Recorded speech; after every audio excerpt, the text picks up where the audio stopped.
ഇവിടെ അദ്വൈത് ഈ ഈ ഒരു ഇപ്പോൾ വന്നിരിക്കുന്ന ഈ കണക്കുകൾ വെച്ച് നോക്കിയാൽ ഇപ്പോൾ UDF കേരളത്തിൽ ഏറ്റവും അധികം ഒരു ഭരണവിരുദ്ധ വികാരം മുൻനിർത്തി ഒരു വിജയത്തിലേക്ക്, അത് വലിയൊരു വിജയം, അതാണല്ലോ 100+ എന്ന ഒരു അവകാശവാദത്തിലേക്ക് പ്രതിപക്ഷ നേതാവിനെ കൊണ്ടുപോയത്. ഈ എക്സിറ്റ് പോളിലൊന്നും അതിൻ്റെ പരിസരത്ത് പോലും എത്തുന്നത് കാണാനില്ല. അവിടെ അദ്ദേഹം വെച്ചൊരു പൊളിറ്റിക്കൽ ഓഫർ പോലും ഉണ്ട്, ഇല്ലെങ്കിൽ രാഷ്ട്രീയ വനവാസം എന്നുള്ളത്.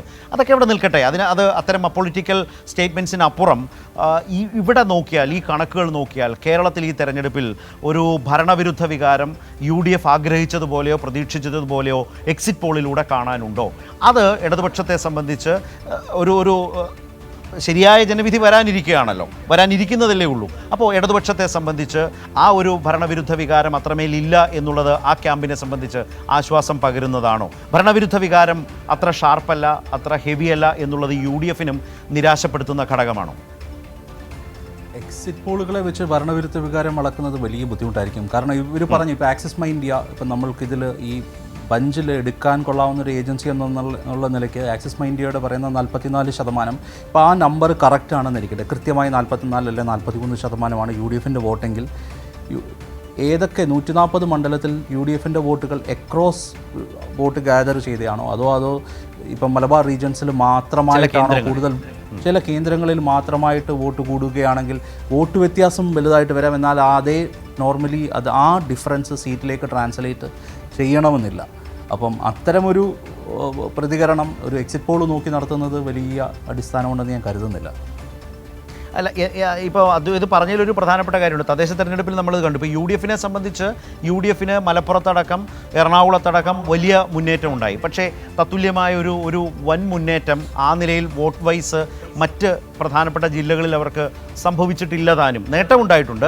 പക്ഷേ ഇടതുപക്ഷത്തെ അപ്പോഴും നിലനിർത്തിയ ഒരു പ്രധാന ഘടകം, ഇപ്പോൾ പ്രധാനപ്പെട്ട ജില്ലകളും, ഇപ്പോൾ തൃശ്ശൂരടക്കം, ഇപ്പോൾ കൊല്ലത്തും കോഴിക്കോട്ടും തിരിച്ചടി ഉണ്ടാകുമ്പോഴും ഇടതുപക്ഷത്തെ സംബന്ധിച്ച് അവരുടെ ജില്ലകളെ സംബന്ധിച്ച് പല ജില്ലകളിലും പാലക്കാടും തൃശ്ശൂരും അടക്കം അവർക്ക് ആ നിലയിൽ വോട്ട് നിലനിർത്താൻ കഴിഞ്ഞിട്ടുണ്ട്, ആധിപത്യം നിലനിർത്താൻ കഴിഞ്ഞിട്ടുണ്ട്. അതിൽ ഇടിവ് വന്നിട്ടുണ്ടെങ്കിൽ പോലും ഇതാണ് കണ്ടത്. ഇവിടെ അദ്വൈത് പറഞ്ഞതിൽ ഒരു പ്രധാന ഘട്ടം, ഇപ്പോൾ 44%, നേരത്തെ ശ്രീലാൽ പറഞ്ഞാൽ 44% വരെ UDFന് വോട്ട് ഷെയർ കിട്ടുന്നു എന്ന് പറയുമ്പോഴും അതിനനുസരിച്ച് അങ്ങനെ നോക്കിയാൽ വരേണ്ട നമ്പർ ഓഫ് സീറ്റ്സ് ഇതല്ല, ഇതിനപ്പുറം പോകേണ്ടതാണ്. അങ്ങനെ വരാത്തത് ഈ പറഞ്ഞതുപോലെ ഒരു pan Kerala UDF mind set ഇല്ല എന്നുള്ള തരത്തിൽ കാണാൻ ഏതാണ്ട് കുറച്ച് കഴിയുന്നുണ്ട്, ഏതാണ്ട് കുറച്ചൊക്കെ സാധ്യമാണെന്ന് തോന്നുന്നു. എക്സിറ്റ് പോൾ ആണ് എന്നുള്ള ഒരു മുൻകൂർ ജാമ്യം എടുത്തുകൊണ്ട് തന്നെയാണ് അദ്വൈത് ഞാനത് പറയുന്നത്.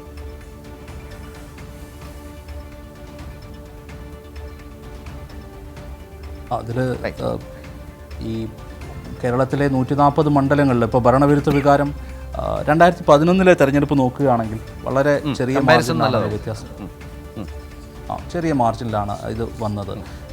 4 സീറ്റ് അങ്ങോട്ടും ഇങ്ങോട്ടും മാറിക്കഴിഞ്ഞാൽ ഭരണം മാറുന്നതായിരുന്നു. ഇപ്പോൾ 2011 ആ ഭരണവിരുദ്ധ വികാരം ഉണ്ടായിരുന്നു എന്ന് നമുക്ക് പെട്ടെന്നത് നോക്കുമ്പോൾ സർക്കാർ മാറി, പക്ഷേ അത് ഭരണവിരുദ്ധ വികാരം കൊണ്ട് മാത്രമാണോ എന്ന് നമുക്ക് പറയാൻ കഴിയില്ല. എന്ന് പറയുന്ന പോലെ തന്നെ മൂന്നാമത്തെ ടേം ഏതൊരു ഗവൺമെൻറ്റിനാണേലും ഇന്ത്യയിൽ ബുദ്ധിമുട്ടുള്ളതാണ്. ഇപ്പോൾ 2024 നടന്ന തെരഞ്ഞെടുപ്പിൽ മൂന്നാമത്തെ ടേമിൽ കേവല ഭൂരിപക്ഷം ഇല്ല NDAക്ക്. ഇന്ത്യയിൽ ഒരു ഒപ്പോസിഷൻ പോലും ഇല്ലാത്ത രീതിയിൽ ഉണ്ടാകുന്ന, ഇന്ത്യ കണ്ട ഏറ്റവും വലിയ ഇലക്ഷൻ മെഷീൻ നടത്തിയ ഇലക്ഷന് പോലും അങ്ങനൊരു വിജയം നേടാൻ സാധിച്ചില്ല. അപ്പോൾ അത്തരമൊരു സാഹചര്യത്തിൽ ഈ ചെറിയ വ്യത്യാസം, ചെറിയ മാർജിൻസ്, ചിലപ്പം റിസൾട്ട്സിലൊരു വ്യത്യാസം ഉണ്ടായാൽ പോലും അത് വെച്ചിട്ട് ഭരണവിരുദ്ധ വികാരം ഉണ്ടെന്ന് നമുക്ക് പറയുന്നത് അല്ല. അതുകൊണ്ടാണ്